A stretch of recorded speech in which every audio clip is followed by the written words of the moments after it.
Очередной информационно-аналитический сборник о выборах, которые прошли на территории Коми в марте, выпустил региональный избирком.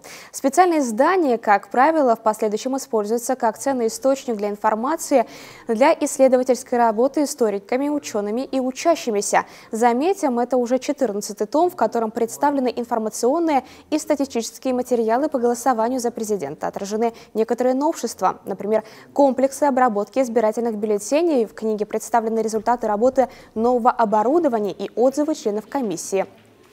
Рассказывает сборник об общественных наблюдателях и новой технологии мобильного избирателя, когда граждане получали возможность выполнить гражданский долг там, где им было удобно в день голосования. Немалая часть посвящена и деятельности кандидатов. Это те агитационные материалы, те лозунги, с которыми шли кандидаты на выборы президента Российской Федерации. Это итоги голосования в разрезах территорий Республики Коми, ну и определенный аналитический материал, связанный с показателями явки и с показателями поддержки отдельных кандидатов. Здесь мы соблюли равенство кандидатов, как и на всех стадиях избирательного процесса, использовали те материалы, которые заявляли сами кандидаты, и те материалы, которые официально распространялись в средствах массовой информации.